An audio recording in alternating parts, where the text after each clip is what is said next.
Episode 167, interview with Alison Armstrong on the Queen's Code audiobook release. Hello, my friends. I have Alison Armstrong back for the third time on the podcast. So if it's not obvious that I love her material, it should be now. You're not paying attention. It's not obvious anymore. Alison Armstrong is a teacher and educator who has studied and researched men and women for many years and has a very compelling way of teaching paradigms to help you understand each other better. I discovered Alison when I was 6 years married, and I found her work to give me a lot of really helpful paradigm shifts in terms of understanding my husband and his motivations and what were the common stumbling blocks we were coming up against. She's written a few books. The Queen's Code, which is the one we're talking about today, is a romantic novel that conveys the wisdom about men and women that Alison is best known for in a compelling story format. And she recently turned it into an audiobook with herself as the narrator. So I hope you really enjoy this episode today. I do want to give you a heads up that as with any work that I do, I'm leaving it in your hands to decide if hashkafically it's the right fit for you. I would say that Alison Armstrong's concepts are 100% Torah compatible. However, because it's in a story format, it's not always Beis Yaakov friendly. Let's just put it that way. Okay. So just giving everyone a heads up in case you want to check it out, look into it more, even send me a message if you're not sure if it's appropriate for you and your personal sensitivities. I'm very happy to help you make a decision about it, but you don't need my help. You can for sure figure it out for yourself. So enjoy the interview. She shares a lot of really helpful concepts and tips that we've got some good takeaways for you this week. So I know you're going to enjoy it. Alison Armstrong, it is such a pleasure to have you. This is the third time you have been on my podcast, so I feel super gifted for that. So thank you so much for coming on. You're welcome. And thanks for being how you are that I would want to come on. Personal. I appreciate that. Thank you. We're talking today about the Queen's Code. Just to share a little bit for me is that I just went and looked at my Amazon orders. I ordered it in 2015, which means when I read it, I was about 6 years married, which I have to say was just enough time to have developed some of the problems that are addressed. And I feel so blessed to have gotten that material so early in my marriage because now we're married 13 years. And I feel that I have been able to delight in my husband in a way that I would not have had without you in my life. Wow. That's wonderful. Thank you. It's a very special work to me. So it came out 5 years earlier and just put together some of the questions that I came up with listening to it again and rediscovering it. It's the kind of book that I keep on my shelf every time someone's over. I'm like, nudge, nudge. Maybe you want to read this. All my clients end up reading it usually. Yeah. And was it different to listen to it? It was. Yes, for sure. And I think the main thing for me was that I felt that you were in the room with me. It was almost like I said to my husband, it was like I had Alison there saying, I'm going to tell you the story that's going to help you. Your love for the people that are listening, I felt like came through. Maybe I'm imagining it, but I suspect not. You didn't imagine. Yeah, it's true. And so it really felt like almost supportive. I have a distinctive voice also, at least to me. So, like you're very there at the same time. I'm able to get lost in the story. So it was like they're both things at the same time happening. Does that make any sense? It does to me because it happened to me. Like I say in the beginning of the book, I didn't write that book. I watched the movie and I typed as fast as, and it still affects me the way it affects other people. There's so many parts I don't remember. I don't know. I don't remember them. I'm reading them and going, that's in here. That's in here. And so, yeah, I get it. It's its own thing. It's magical. Right. And I feel really privileged that I got to be the one that watched the movie and typed as fast as I could. And then when I got to read it for the audiobook starting a year ago, there's times you can hear it in my voice. I would have to stop recording and the sound engineer would wait for me while I sobbed. Just so effective. As I was listening to it, I said to my husband, I don't think there's a certain part where there's like a big conflict between one of the characters and her husband. And I said, I don't think I'm going to be able to listen to it. I don't think I'm going to be able to listen to it. I did manage to. I think one of the things about hearing it as an audiobook, at least for me, is that when I'm reading, I'm in a slightly different mode. So in terms of the material, it forced me to slow down, I think, in a way, and pick up a little bit more nuances. I think that there's some main skills that the characters are explicitly learning, but of course there's so much sprinkled in between those skills. Little things dropped as we go. And I felt like I was able to catch those a little bit better than when I read it. And also, I think what's really very relevant to my audience is that sometimes it's just easier to listen than to read. If you're the type of person who listens to a podcast, right, then if you want to get the content, and if it's not realistic, every time you lay down in bed to read your book, you're asleep before you get through the first page. So practically speaking, it's also a help. Yes. Yeah. Yeah, practically. And if I may, I was interviewed a few weeks ago by a woman in Cape Town, South Africa. And the thing she said to me, I don't know if I'll ever get over it, that because she had read the book several years ago, right, in print. And she realized that the difference between her reading it to herself and hearing me read it is that the men's parts, right, there are 4 men in the Queen's Code, that she never read what they were saying with anywhere close to the emotion and sincerity and even intentionality that they have. And she realized it was because her prejudice against men, she never thought they could be that way. So she never read it that way. Yeah. And huge. And the 4 men in the Queen's Code, they're not extraordinary men. They're not like 1 in a million men. They are men. And they're just men being men and expressing themselves the way they will when they sense that expressing themselves will do good, that the person they're expressing themselves to doesn't mean them harm. So it's safe to express, and the risk will cause good to happen. And that's so much a part of who men are. Explain that more. I'm not sure I'm completely understanding. So if you think of men as warriors and hunters, right? So protectors and providers. And protecting trumps providing. It's a hierarchy, okay? Procreate trumps protect. This is why we have to teach safe sex.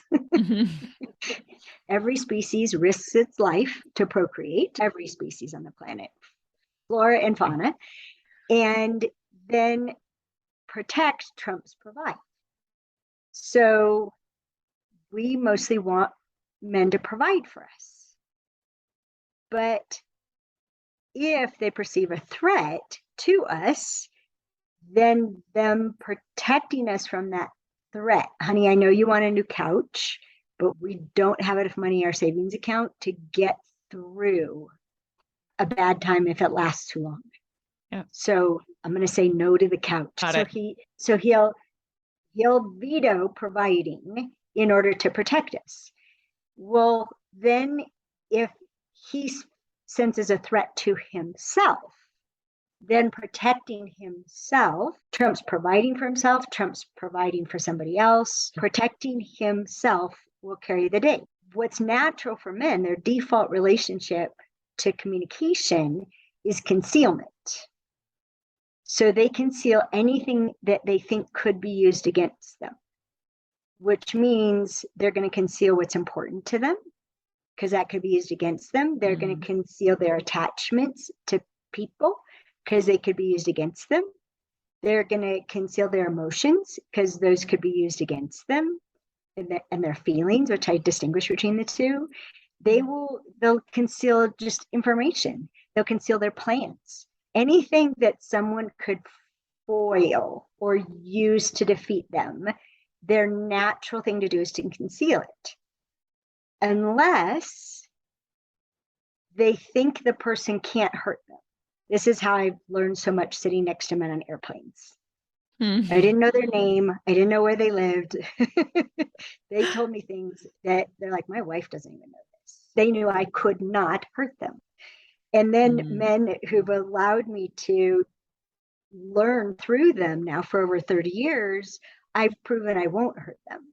Right. I always ask, can I quote you anonymously if necessary? And they'll say, yes, anonymously is good. Or go ahead and use my name. I'll stand by that 24/7.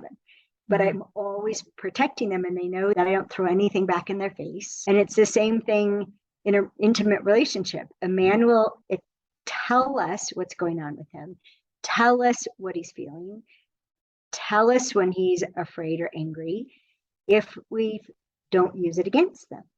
But in most marriages, there's a history, and he'll remember the first time she spit something back at him, and that's it. They shut down. They're going to protect themselves first, and so they won't reveal anymore. So this is why, like, all 4 characters in the Queen's Code, that as the women are learning how to not interrupt so they can get their thoughts out, listening, and then they're listening to learn. They're listening for what's important to a man, even when he's not stating it clearly, because it's like a treasure hunt. It can't help but leak out. It leaks out, especially in their opinions. What's important to them gets, and they even know it. They'll even not tell someone their opinion about something because they know that's a kind of vulnerability. Very interesting. And so as the women are learning how to be a space where there isn't a right answer, there's true curiosity, which comes from the Greek to care, and they're not going to jump on something and throw it back in their face. And except for the time that Kimberly did and cleaned it up, right? So just the fact that she cleaned it up, whoa, that us cleaning things up earns trust. Us holding ourselves to account for a higher standard earns trust, right? And so as they're being trustworthy, all the men are expressing more and more. Like even Bert, how long he'll stay at the table to contribute to the conversation. Yes. And in this way, they're not like extraordinarily expressive men. They're just not. They're how expressive men are when it's safe to express themselves. And then on the other side of it, when they see that it did good, it made a difference, and it was appreciated, which is the feedback that they're getting, right? In all those different contexts, right? Inside of a marriage, in a family relationship, Kimberly and her grandfather, the work environment, Kimberly and her boss, all of those places. And that's what's one of the things I love about men. There's something about how they think and how they're put together and their definition of honor and where their actions come from. And sometimes they'll say, I know you had a good reason for that. No, I was just an ass. They'll hold themselves accountable, but mostly there's this congruency, right? That they keep being the same in all these different environments. And it's one of the things that they look for in a woman. What you get is one of their highest compliments about a woman. Interesting. That we keep being congruent with what we say and what we do in our own, if we say we're tired and we treat ourselves like we're tired and we go take a nap, now when she says she's tired, that's believable. If she says she's tired and then stays up for 2 more hours, then tired means nothing, clearly. So they start ignoring I'm tired. But women are so adaptive. That's not natural for us. Between diffuse awareness and just our general adaptation to everything. Yes. That's a skill for us to work on. But I think it's worthwhile, meaning we benefit so much from that as well. Yeah. It's not natural for us. Not at all. You're absolutely right. And so, it's a discipline. Discipline to say what we mean and mean what we say. To create congruency. Even in the midst of, with diffuse awareness, we live in a state of distraction. Being congruent when you're being whipped around, do this, oh no, do me, no, me first. When our awareness is bringing that to us, to set out to do something and actually do it. Right. I remember Greg, when he learned about how hard it is to open the refrigerator when I'm hungry and end up eating. When he found out what happens instead, that the refrigerator ends up being clean, Yeah, I found out that he like played a game with himself, that I would say I'm hungry and he'd look at the clock and see how long it took me to eat. And he thought it was funny. He didn't know I needed help. Uh-huh. He didn't know what was happening in my mind. And then when he learned that I needed help,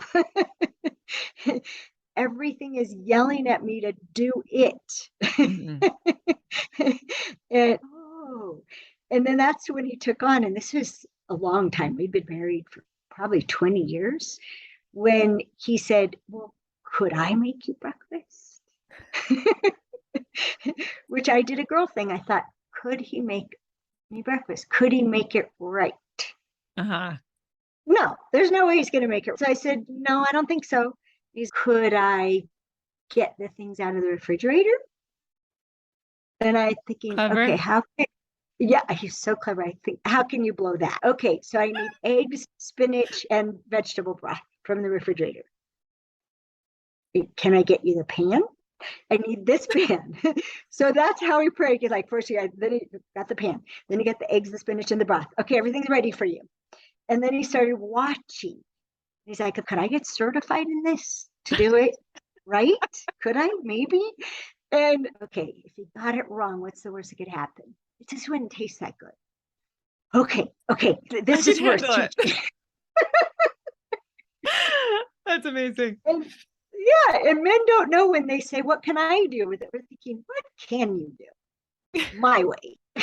Exactly. I literally tell the women, I'm like, you have to visualize yourself taking the reins and handing them to him and letting go. Like, you want him to Yeah, clean the kitchen? He gets to decide what that looks like. Just let it go. Like, you have to good step back. job. But Thank you. I wouldn't have that concept if I hadn't first got there from you. Um, this reminds me a little bit as you're playing out this story that one of the things I really appreciate about going back through the Queen's Code again was how you take us through the full transformation because it's a novel format as opposed to just, hey, here's some good ideas on how to relate to men. We get to Yes. start with what the situation is now. And it really is one of those things that once you see it, you can't forget it because I have to remember. Yes. I don't spend a How lot of you time with people who talk like that to men, but for sure. And of course, like I'm sure I slip up still all the time. But so in the beginning, the characters, before they understand about us not emasculating men and what that actually looks like and what it does to men, they're going and they're having their exploration. And as we're watching it, we're getting on board. We're becoming prepared for the material that they're going to be learning. So I really appreciated that. Were there any, I'm assuming that might have been a consideration, but in terms of your decision to initially make this into a novel as opposed to a nonfiction book? Yes, and thanks for asking. I began in transformation when I was 19 years old. That's when I did my first transformational program, completely hooked, life ever since. And I noticed in those seminar settings that the person being interacted with was the last one to get it. And often they Totally. didn't even get it. Yeah. So the hot seat is the hardest place to learn because it seems like a threat and we've got to defend ourselves and we can't learn when we're defending ourselves. So I notice I don't like self-help books when they're saying you and right, because I have the reaction of defending myself. So I knew that, and then I was trying to teach my sister-in-law something about her husband, about the stages of development, like we teach in Keys of the Kingdom. And I was trying to teach it, and she had no interest. And I knew her marriage was in trouble because she didn't know her husband had become a king. And I was trying to help. No, wouldn't listen at all. I switched to telling a story. I just tried. I started telling her this story. It's called The Princess and the Swamp Rat. And all of a sudden she's paying attention. And the story didn't have anything to do with her because it was a story about dating and she'd been married for decades, right? So couldn't be about her. But all of a sudden, like now she's paying attention. So that's when I knew it had to be fiction. And it also so hard for us as women to even get to the edge of what do I have to do with this that isn't what's wrong with me that this is happening. Women like, what's wrong with me that he doesn't love me enough to not do that? Like, that's where we flip to, or that he doesn't respect me enough. He doesn't care about me enough, like they talk about in the Queen's Code. That's very different. What's wrong with me than what's my part? What's my part of this? Without self-recrimination, without putting ourselves down, just what's my part? So that neutrality, that curiosity, instead of the condemnation. We pretty much listen.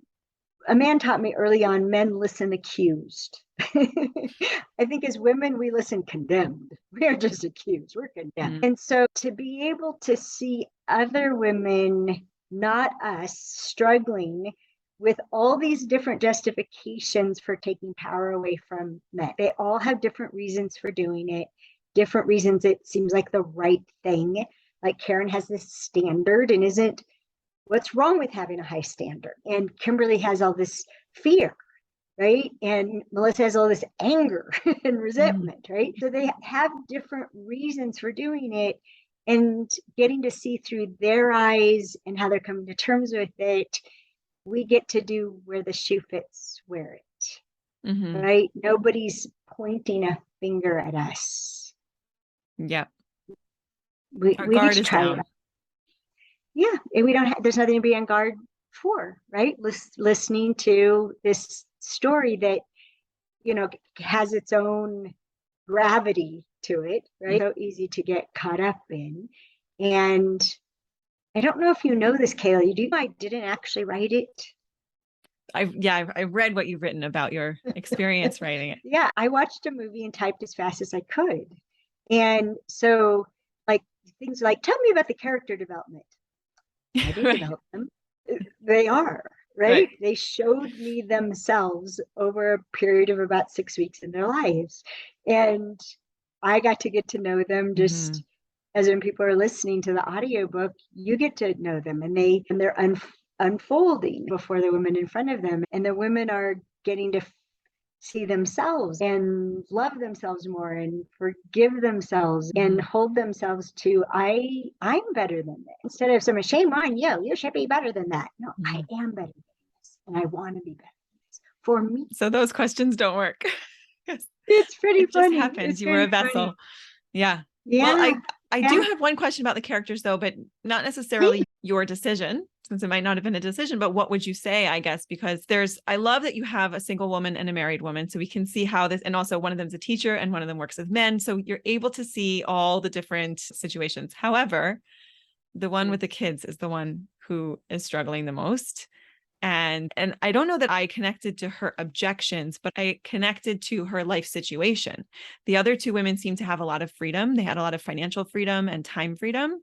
So when they get into, I need to go for a horseback ride or spend time on the beach, I'm like, okay, I got 5 kids and a nursing baby. Like, what's happening here? And I can imagine that other people would think that too, but I'm sure I'm not the first person to ask you, like, what would you say to women, how we can use the wisdom from the book when there might be financial constraints or time constraints, and we're trying to show up as the queen? A great question. It's funny, I've never thought of the 4 women that way, the way you just articulated it. I just never did. So cool observation. So what you can hear in different ways, but from Bert and from Jack and from Mike, not so much from Raoul, is how much they are nurtured and benefit and enlivened by being paid attention to by women, and especially in such a positive, open way. Like, to be seen means so much to them. And as women, my assertion is we are naturally life bringers, life force bringers. It flows through us, whether it's biological children or a smile. Our life force flows through us. And we have a saying, where your consciousness goes, your life force flows. And that's why it's diminishing to a man to be ignored. Like and they don't know that we'll not make eye contact because we're afraid they'll make it mean something, Like we won't make eye contact with a stranger because we're afraid they'll take it as an invitation to ask us for something. And they don't know that we have this crazy stuff that if you're attracted to me, that means I'm obligated. Mm-hmm. No, they're just attracted to you. Thank you. And no, I'm not engaging in that way. So that whole boundary receiving thing gets really messed up. So we'll ignore a man, not knowing that to him, it's, oh, I'm worthless. I'm not even worth noticing. I'm not even worth eye contact. I'm not even worth a hi or a smile. And it makes him angry. Like she thinks she's too good to even notice me. We don't know this is all going on. So there's a dynamic that creates a lot of stuff. And so if you go on the other side, if we're going to be these life givers, these life bringers, then the best way for us to be doing that is in a state of overflow, where we're not working to give energy. Our energy is overflowing because we filled ourselves up. And whether we fill ourselves up like Karen could with a horseback ride, to spend a couple $100 to go, I mean, I'm not saying no. I'm just yeah, no, Karen could do that. And Kimberly, do you know career woman Kimberly? She loves to drive her BMW and she loves to run on the beach, and she gets to live close enough to the beach to do that. But it's honestly anything that feeds us. I have a really modest lifestyle. I just do. But if you looked around, what feeds me is life. 1, 2, 3, 4, 5, 6, 7, 8, 9, 10, 11, 12, 13, 14. There are 14 plants I can see from where I'm sitting. About 6 of them are orchids, 2 of them in full bloom, 1 reblooming. You know, like sentimental things, cuttings that were given to me by a man who knew he was dying. He gave me cuttings of his plants. And so there's Pete, right? But it just to sit and be with them fills me up. I happen to have a horse and a donkey. I can't ride either one of them. They're not rideable, but just to touch them, just right. But I pick up my own manure, right? I don't I'm either shoveling it or tractoring it, right? I build my own electric fence. So I think all of us, we just need to search for the things that are, I would call them high octane or radioactive, do you know, that a little bit has a huge impact in renewing us. You're right. I think one of the biggest things that fed me over the last month or so was just taking a walk with a friend. Didn't cost a penny. At night after everyone was asleep and it wasn't hot outside and we just were outside and I got to talk and we walked a little longer than we said we were going to. That was our rebellion. Yeah. So it doesn't have to take all of that extra. It doesn't. Yeah. 100%. It doesn't. And, you know, talking, there's so many studies on how talking affects women and the serotonin that's released after half an hour of just getting to outflow. Yeah. And nobody has to remember what we said. That's the best. Yeah. Yeah. Okay. I have another one for you. So okay, thanks. You're so confident in being able to say a statement like all men are providers. And we know you've done your homework, of course. Yep. Can we own that confidently? We have to leave room for exceptions. Like, how does this work in terms of, I find that sometimes when I'm working with women, they want to immediately switch the paradigm. It's more like I'm like that and he's like that. And usually I'll say, that's fine, but we can also just experiment. Like, just try both, try them on. Let's see. And it's not necessarily the same paradigms, but any paradigm like this. And anytime that there's generally, I'm not sure exactly how to articulate the question, but yeah, I guess that is like, how confident can we be with saying, okay, we've learned from this book, men are providers, or men, like you said earlier, they put protection over providing, or they relate to sex differently than women do, right? Any of these things, how do we own it? Do we leave room for exception? Like, where's your stance on that? The job or mandate I was fulfilling in writing the Queen's Code was to transform the way women relate to men. That was the first mandate. And as it took 15 years to be able to write it. There's so much I needed to learn first. And I didn't know I was going to get to watch a movie. Maybe I didn't have to learn any of it. I don't know. We'll never know. And now I'm pregnant with the sequel to The Queen's Code, and Keys to the Kingdom is the prequel that I wrote because I couldn't write the book. And so as I started out studying men because that's where I was having problems. And then men always wanted to talk to me about women. And they said things about women that I was like, I don't know any women like that. And it took a while for me to figure out they were describing femininity. And I was like 98% in a hunting, masculine, kick butt, produce results, be in charge mode, and had been for a long time at that point. I was 30 years old. And discovering this other kinds of ways of being and forms of power and ways to influence instead of control, that you could end up with even bigger results. And like I was learning that, but still wasn't trying to learn anything about women. I was just learning about men. And then I saw that our graduates, which at the time were all women, that the men in their lives were bringing out the worst in them. Just like I had found out that I was bringing out the worst in men, men were bringing out the worst in these women who were trying so hard to no longer emasculate. And so that had me start thinking, okay, what do men need to know about women? And so all the stuff that I'd basically been unconsciously absorbing, this contrast showed up and I could articulate it. And I don't really know how to describe it. Sometimes I think of it as my mind is a starry sky, and every little bit of information or observation is another point of light in the sky.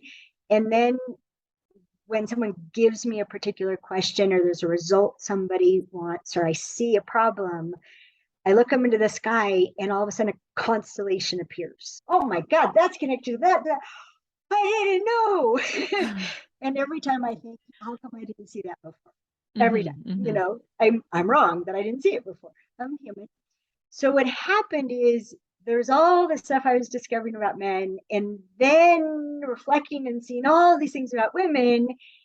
And then as I started teaching more and more the contrast between men and women, I saw something before it.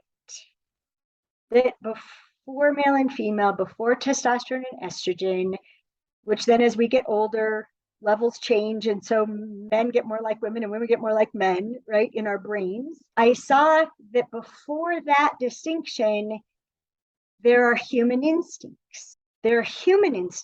And so procreate, trumping, protect, and protect, trumping, provide. That's true across the planet. And women are the same.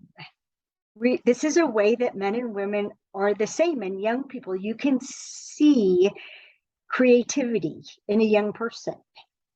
You can see how creating something and then wanting to protect it. They knocked down my sandcastle. And then, why are you hitting him? He knocked down my sandcastle. Okay, this is a 4-year-old enacting. Right? Or, mommy, come see my sandcastle. He created it, right? He's watching out. Can I leave for a moment to go get my mom? No one's going to destroy it. Mom, he wants to provide the joy of the sandcastle to his mom. Look what I made for you, right? Girls will do the same thing. Come home from school with the handprint in the clay. Happy Mother's Day, Mom. So we all do it. Women are providers as well. It's just, what are we providing, and what, as providers, what it has us be compelled to provide. Like, men are more likely to be compelled to provide something that solves a problem for us. They give us advice to solve a problem. Yeah. And we can be that way too, right? If a woman spends a lot of time in the concrete result arena, she'll do that. And But when we're not like that, our tendency is more going to be to want to provide an experience, Yeah. to provide a feeling. Honey, how can I make you feel better? What can I do so you feel better? That's a provider, but it has a very different expression. Can you see it? 100%. Yeah. And there's also this difference because providing is part of our instincts.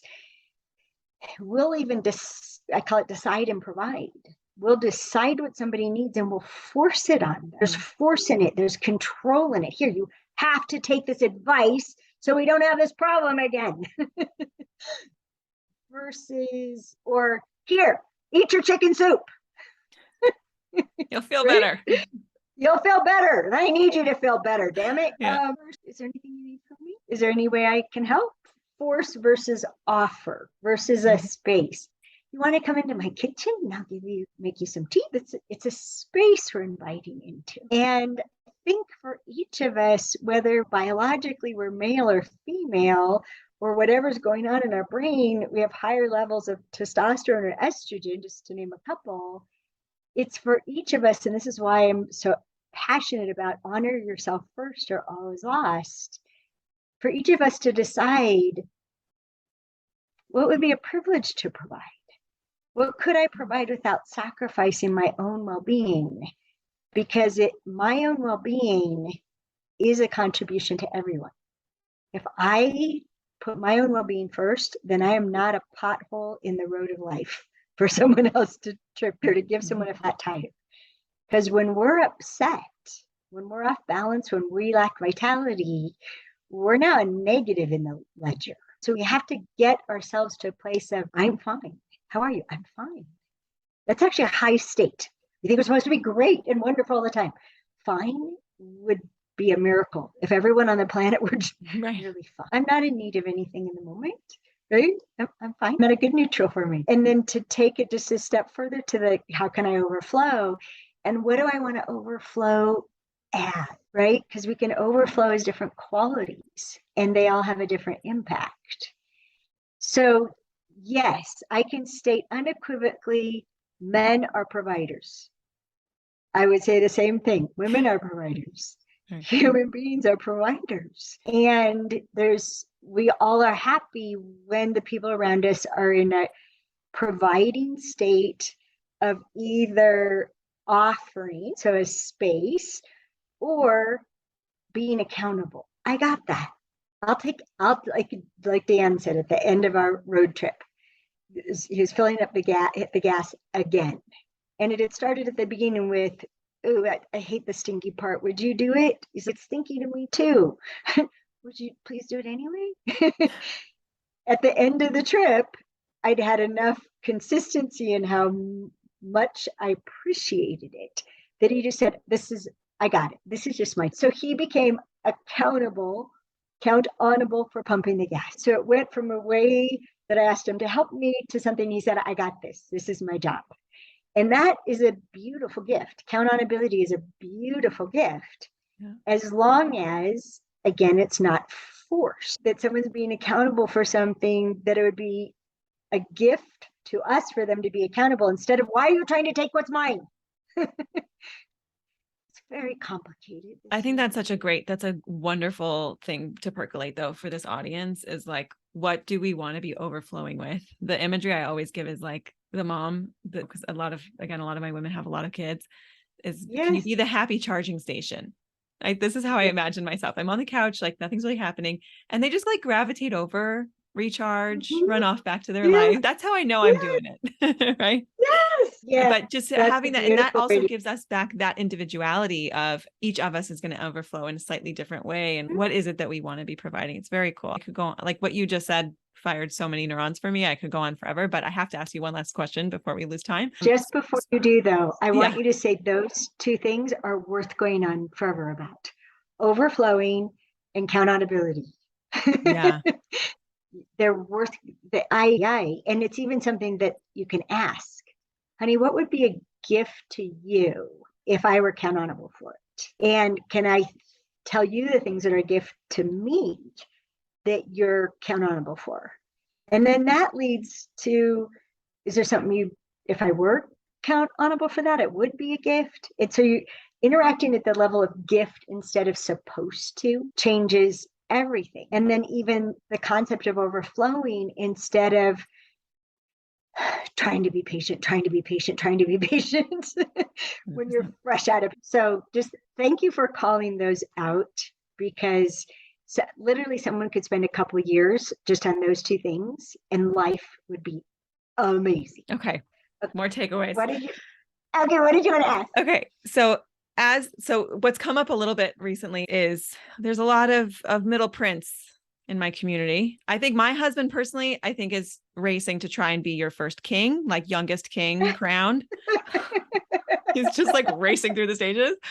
I don't know if you've had a 36-year-old, if that would be your, I think you said late 30s for someone. They're 34. Oh, he's already missed it.